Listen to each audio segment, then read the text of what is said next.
Tidak jauh dari keramaian kota di sebelah timur Kabupaten Bogor, kita akan menguak sebuah makam yang sebagian warga sekitar menyebutnya adalah makam keramat. Daerah ini berada di Kampung Dayeuh, Desa Sukanegara, Kecamatan Jonggol, Kabupaten Bogor. Assalamualaikum warahmatullahi wabarakatuh. Kembali bersama kami di channel Susurawu. Malam ini kita berada di Desa Sukanegara, yang lebih tepatnya di Kampung Dayeuh, Desa Sukanegara, Kecamatan Jonggol, Kabupaten Bogor. Di sini kita akan menguak sejarah makam karomah dari Mbah Raden Mardan Abdurrahman bin Syekh Maulana Mangun Reja, yang menurut cerita rakyat di sini, Mbah ini yang pertama menyebarkan agama Islam di sini. Dan samping saya udah bersama dengan Pak Yai Sutrisno dari Nurkimosodo. Nanti selanjutnya kita bersama Pak Yai mengungkap sejarah yang ada di makam tersebut. Apa benar sejarahnya di sini? Betul Pak Yai? Betul. Selanjutnya kita silakan sama Pak Yai kembali ke sana. Mari. Tim Susurauh pun langsung bergegas untuk menyambangi daerah tersebut dan menemui salah satu seorang warga sekitar untuk dapat menjelaskan sejarah dari makam tersebut. Ini Pak, nama siapa? Abdul Aziz. Ya, saya Pak Sutrisno. Iya. Tujuannya kemari untuk satu silaturahmi. Amin. Kedua mau ziarah Pak. Silahkan. Ketiga, saya ingin mengungkap cerita sejarah dari Makam Mbah Raden makam Mbah Raden Abdurrahman Mardani ya. Iya. Jadinya saya mohon izin kepada Bapak sebagai penunggu makam sini. Mari. Ya. Boleh Pak ya? Boleh, silakan. Mari. Ya.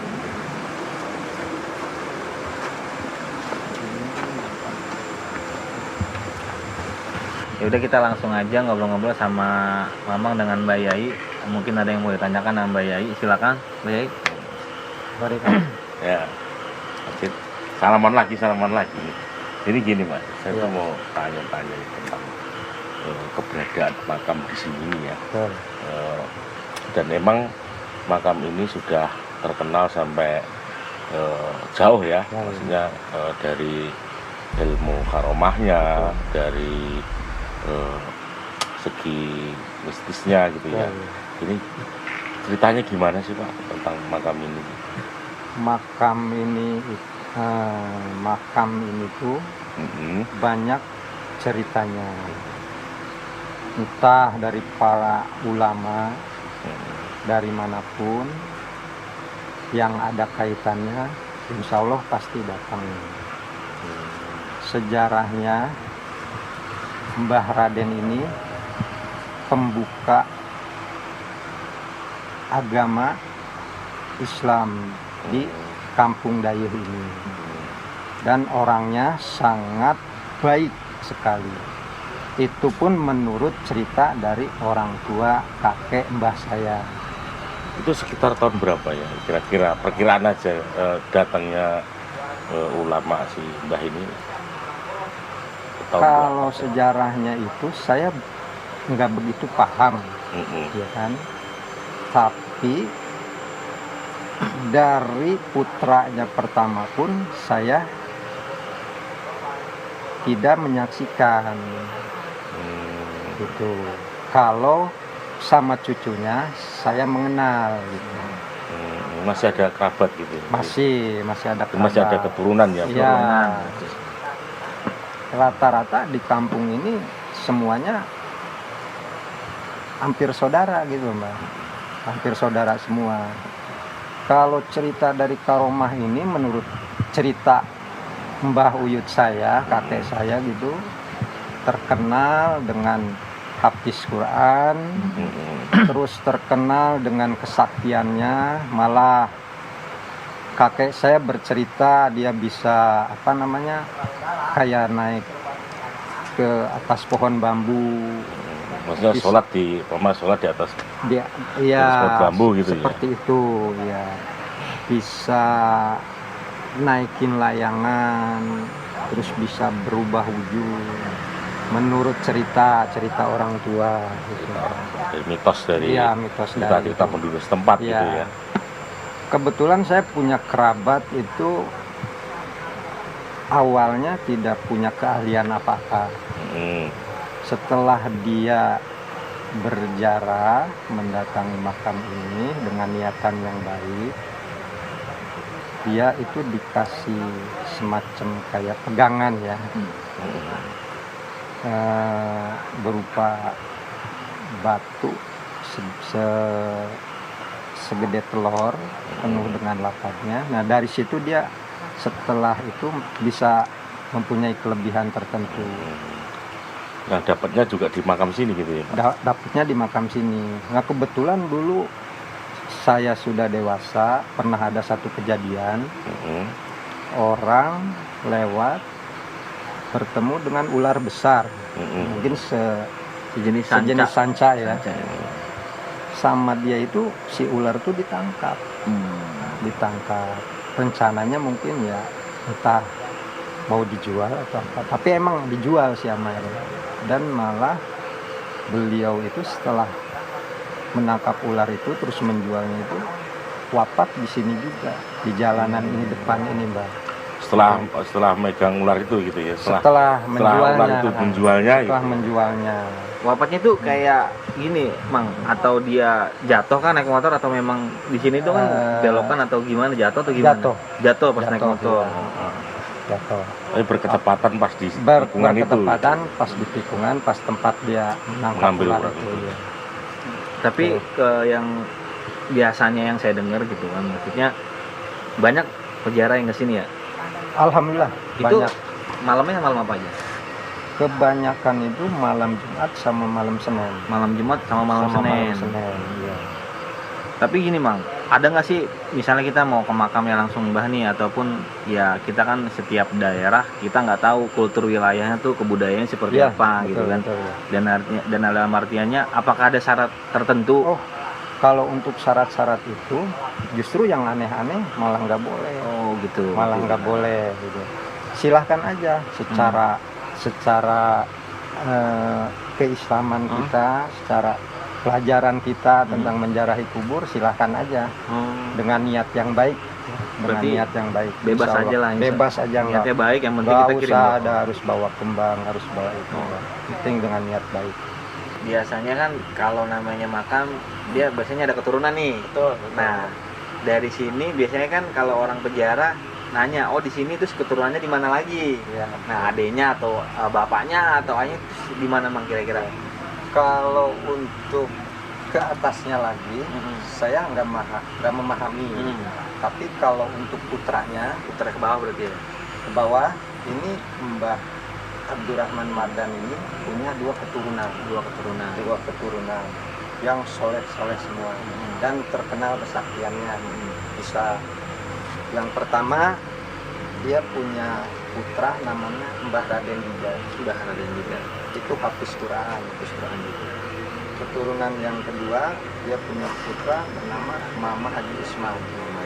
Ya, barangkali nanti setelah dari sini kita mendatangi makamnya Mama Haji Usman, dan di makamnya Mama Haji Usman pun suka ada yang berziarah juga ke sana.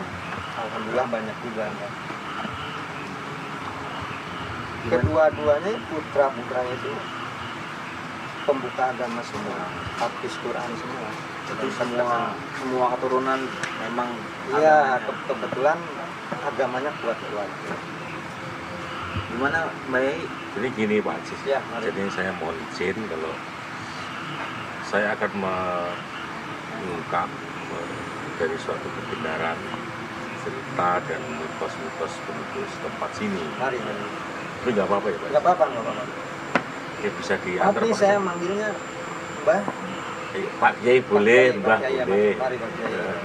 Saya mau boleh Pak? Boleh, mari silakan. Makam ya. Mari silakan. Ya.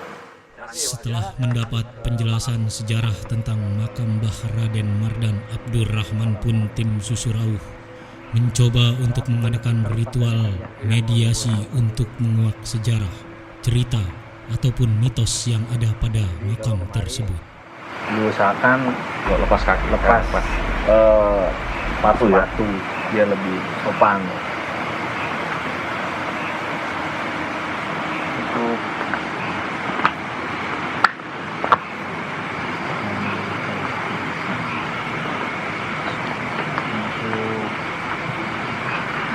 ini juga ini salah satu buktinya dalam sejarah. Jadi ini makamnya emang Betul. Mbah. Ini makamnya Mbah Raden Abdurrahman Mardan. Barangkali mau melakukan doa di sini, mari silahkan. Mudah-mudahan dengan berdoa di sini kita menjadi orang yang lebih baik lagi, orang yang lebih soleh lagi, terutama untuk negara ini. Mari silakan. Baik. Ya.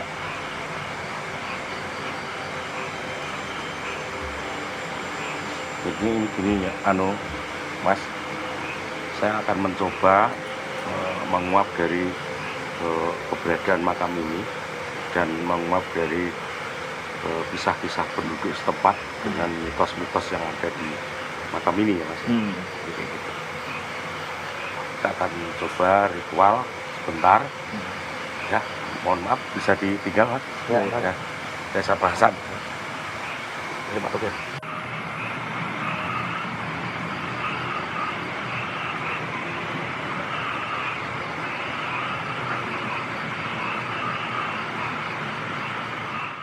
Setelah melakukan ritual, tim Susurauh pun mendapatkan informasi yang begitu banyak dari makam ini. Saya meditasi dan interaksi dengan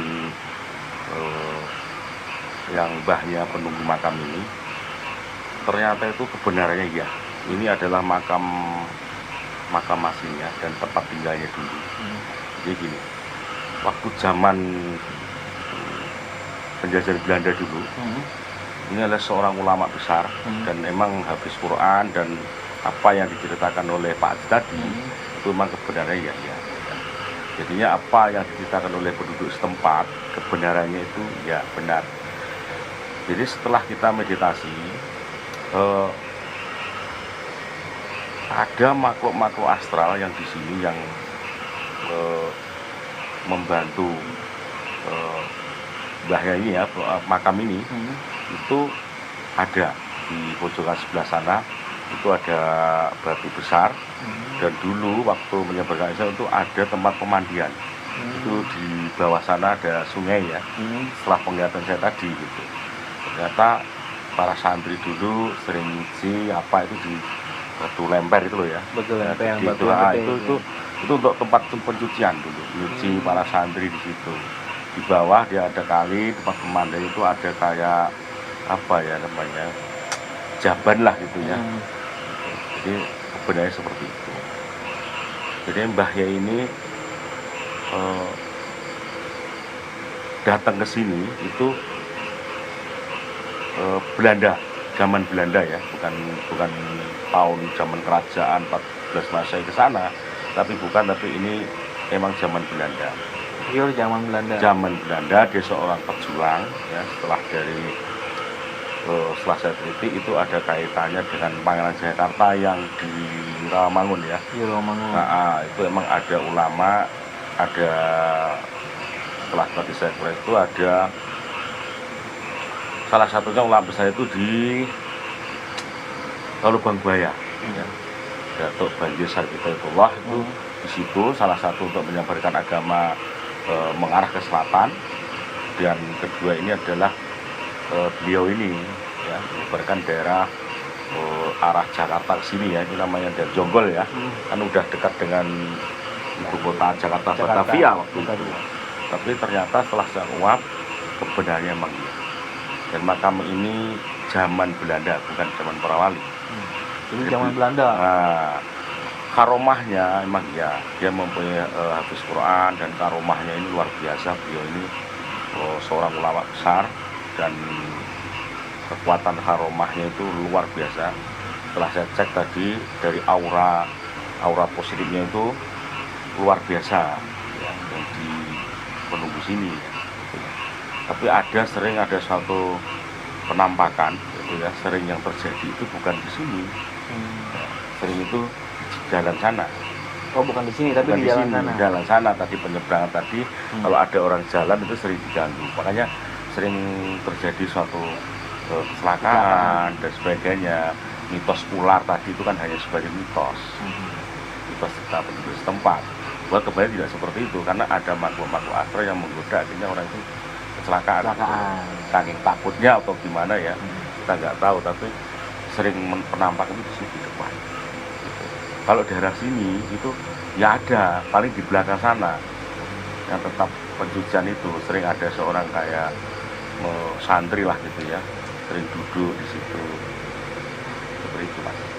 Ya, jadi berarti memang kalau untuk yang masalah mengganggu bukan dari sini, tapi memang ya namanya jalanan ataupun ada aja mungkin yang mengganggu gitu ya. Kan. Kebetulan dia jatuh ataupun dia meninggal ya memang sudah mungkin ya memang ajalnya di itu situ. Kalau umpama setelah belajar tadi itu sebenarnya sini nggak pernah mengganggu, Nggak pernah. Ini seorang ulama besar yang kita harus agungkan dan kita hormati ya, dan seorang ulama besar yang hafiz Quran dan penyebaran agamanya luar biasa sekali. Tapi kalau di ujung sana itu kan memang makhluk-makhluk gaib yang apa ya, yang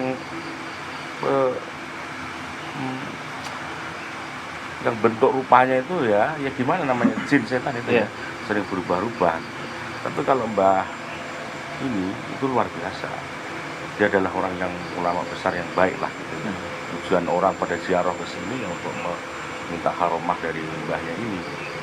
Setelah saya cek aja dari begini aja hawa udah berasa ini. Ada kekuatan negatif, ini saya coba begini, ini sudah ada daya tarik yang luar biasa dari makam ini ya. Setelah kita teliti tadi gitu. Kayak gitu. Ya kalau mau lihat yang di sana ya, yang lempengan tadi itu yang sering ada suatu penampakan di situ. Apa mau kita lihat penampakannya ataupun gimana Pak? Boleh kita ke sana, kita lihat, kita cek apakah kebenarannya gitu kan. Saya kan cuma hanya sesuai dengan kebatinan saya, dengan kekuatan ilmu karomah saya, bahwa menunjukkan ada sebuah batu yang besar dan di situ ada makhluk-makhluk astral gitu. Yang daya kekuatan luar biasa, hanya mengganggu orang berziarah. Tapi kalau mbahnya ini nggak pernah mengganggu. Oke, baik, kalau itu kita cek yang di sana yang memang sering mengganggu yang para peziarah ataupun memang sering mengganggu para jalan, apakah memang benar adanya atau enggak. Sekalian kita nguak faktanya aja ya Mbak Yai. Ya. Ya pemirsa, kita lanjut ke bagian sana yang memang katanya mitosnya ada batu lempengan yang di situ memang sering terjadi penampakan ketika banyak ziarah yang kemari, banyak yang melihat di situ. Ya cuman pesannya sih sebenarnya gini, ketika kita ziarah ataupun ke makam wali-wali ataupun ini, kita sebetulnya hanya niat sebenarnya. Jadi bukan mencari sesuatu ataupun dibilang kebanyakan yang sekarang harta atau enggak. Sebenarnya ziarah ke makam wali itu ataupun ke tempat-tempat para kiai yang ulama mungkin yang sudah meninggalkan kita, itu mengingatkan kita kepada kematian, bahwasanya kita juga bahwa akan menyusul mereka sama seperti mereka. Dan mungkin kita doakan, kita kirim doa karena mengingat perjuangan Mbah Yai yang memang memperjuangkan agama Islam di wilayah sekitar Sukaraja, Desa Kabupaten Bogor ini, Desa Daya, yang memang sampai saat ini berasanya dalam artian hampir semua di sini memang menganut agama Islam, dan memang berkat beliau mengajarkan agama ataupun hafiz Qur'annya sampai saat ini, alhamdulillah desa ini berjalan dengan makmur. Yuk mari kita ke tempat selanjutnya yang memang katanya banyak. Dan tim Susurauh pun mencoba untuk mendatangi kediaman makhluk astral yang konon katanya sering mengganggu dan menampakkan diri kepada para peziarah. Sekarang kita udah ada di posisi batu yang tadi sempat kita ceritain pas di makam Mbah Kiai. Nah, ini sosok batu yang dimaksud Mbah Yai, ya Mbah Yai ya, yang sering banyak makhluk apa sih namanya? Makhluk astral nih, saya jadi belibet ngomongnya. Makhluk astral yang sering menunjukkan eksistensinya di sini. Betul. Selanjutnya Mbak Yai mau apa nih? Saya coba mengecek keberadaannya ini ya. Cek aura lah. Aura sampai di mana kekuatan yang ada di. Ya, silakan Mbak Yai. Mbah Yai pun mencoba untuk mengetahui keberadaannya dengan mengadakan mediasi di sebuah batu yang menjadi tempat berkumpulnya makhluk astral tersebut.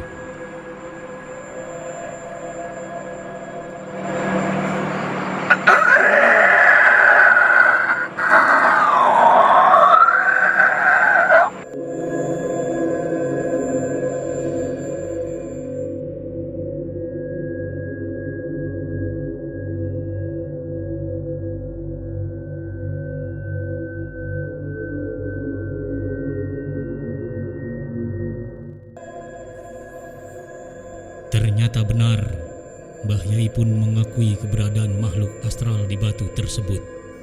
Ternyata sangat memiliki energi yang sangat besar. Dan banyaknya benda-benda keramat pun menjadi sebuah misteri di batu tersebut.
Akhirnya, tim Susurau pun mengakhiri penelusuran di area makam.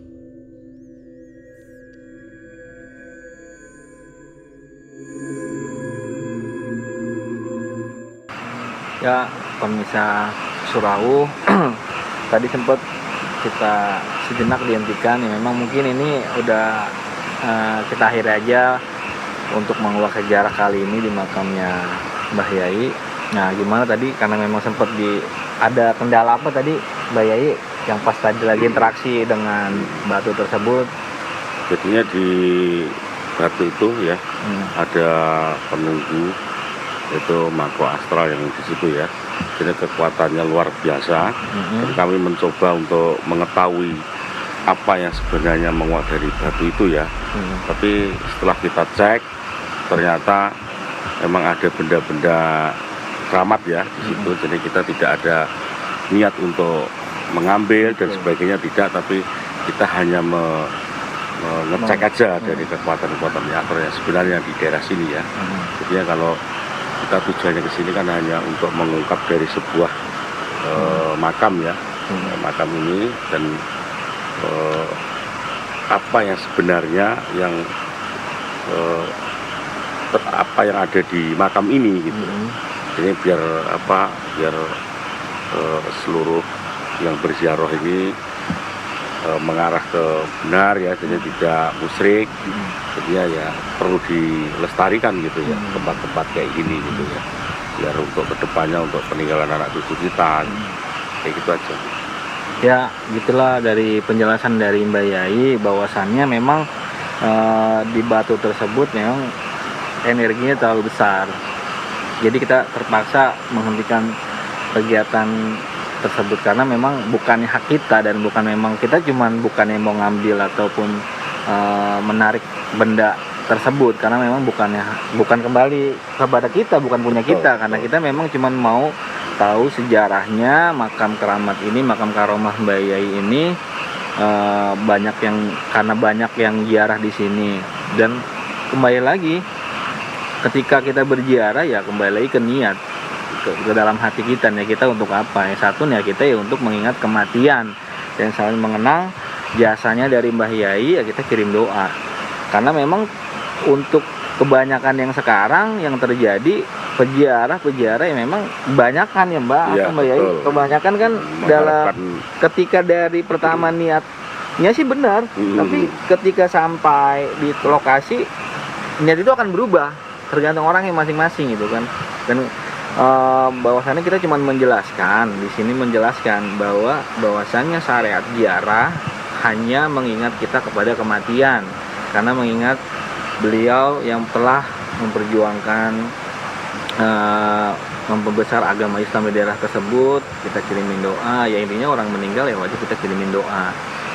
Nah di situ, karena kembali kalau yang udah ya begitu, karena setiap orang datang niatnya si awal ziarah, tapi ketika di sini udah beda, karena tadi cerita tempat begini ya intinya tidak boleh seperti itu. Di sini kita cuma muat sejarah makam, kudu dilestarikan. Ya kalau bisa yang berziarah ya tolong dibersihkan kayak semacam sampahnya. Jadi menjaga kelestarian kebudayaan dari makam tersebut, makam yang memang dulunya pernah memperjuangkan agama Islam di sini.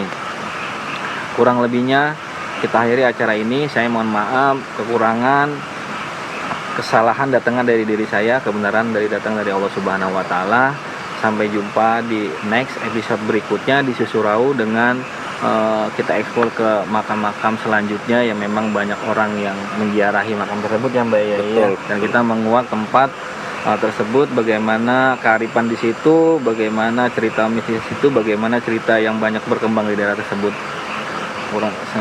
Sekali lagi saya mohon maaf bila ada kesalahan dari saya, dari tim. Kebenaran datangnya dari Allah. Wassalamualaikum warahmatullahi wabarakatuh.